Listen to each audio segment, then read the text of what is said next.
let's take a look. So this one is the 99 Ford Racing Puma. Yeah, really quite a rare car, only 500 made, and you'll be able to get hold of this one in the Cool Cats seasonal event in autumn. Yeah, really cool, beautiful, and very British as well. Of course. I mean, you can tell, can't you, just by the sound of it?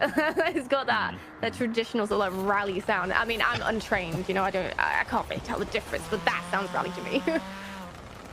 This one's the 1990 Nissan Pulsar, built by Nissan to compete with the kind of dominant Toyotas and Fords of the rally era there. It didn't compete too well, but it does have a wicked Nissan Silvia engine in it.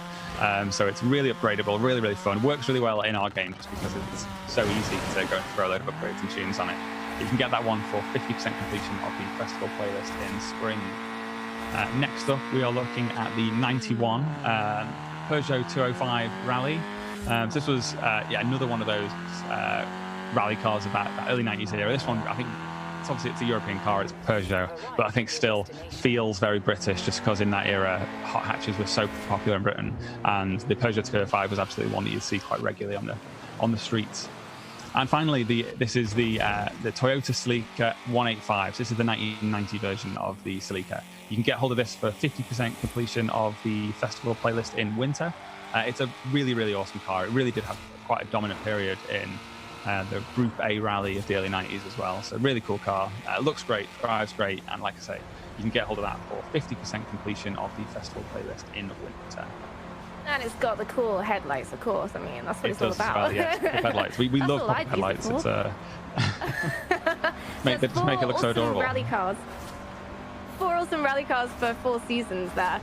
And then on top of that, you say we've got another 2 cars that we haven't spoken about. Can we go into detail about those?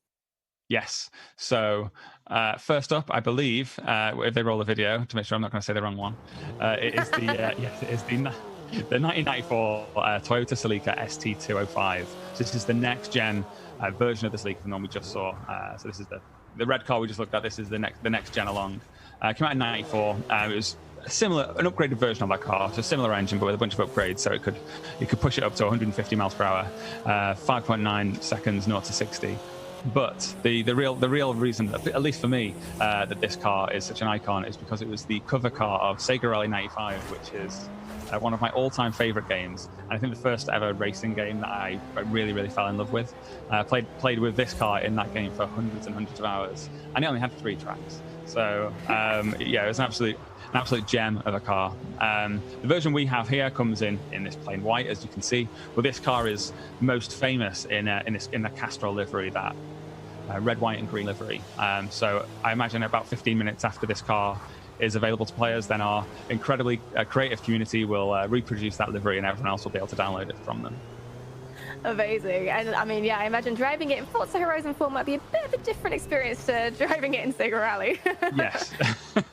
Yeah, so there's certainly a lot more to do in it, that's for sure. And actually, you can pick this one up in the What's the Word on the Street championship in summer. And then you'll have it then for the rest of this update, so you'll be able to use it in all of the different rally events that are going on during this series. Fantastic. And what's the difference between this one and the earlier Celica you said? What's the sort of year difference? So it's 4 years newer, and so in performance terms that makes it a bit faster 0 to 60, a bit higher top speed. But I think the real difference is in the stylings. This starts to really break away all those 80s kind of straight lines and become one of those really curvy cars of the 90s, which gives it a really kind of timeless look. It still looks fairly modern now. I think that's true of the Supras of that era as well. Like Toyota were really just going from strength to strength with their designs at that point, and it shows because although this doesn't look brand new, you wouldn't find it in a showroom. It certainly doesn't look like it's 25 years old.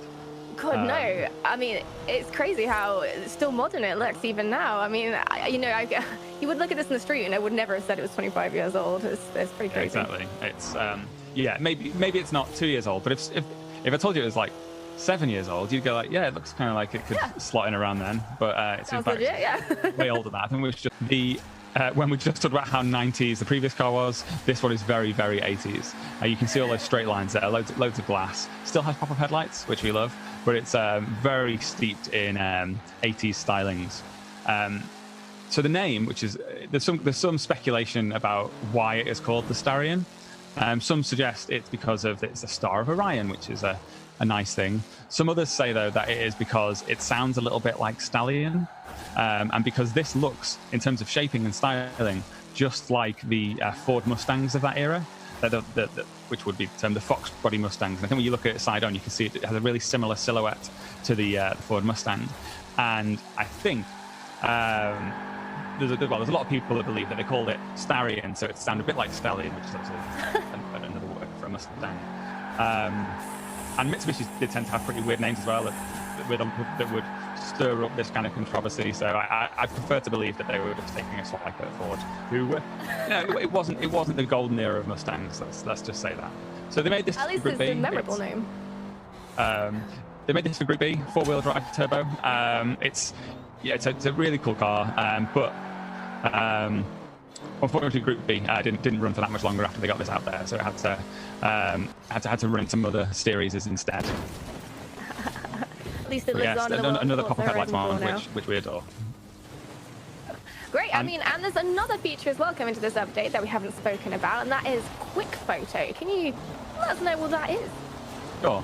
So in last month's update, we added Horizon Promo to the game, which tasked players with exploring the open world of Britain and taking a photo of every car at Horizon, which I don't actually know that number off the top of my head, 600 and something.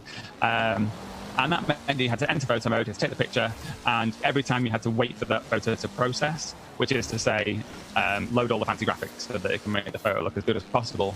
And that was fine when you're just taking a photo, but when you're trying to take a photo of 600 cars, it meant sitting through a lot of loading screens. So we've added a quick shot button. So once you enter photo mode, you can now just tap right bumper, and it kind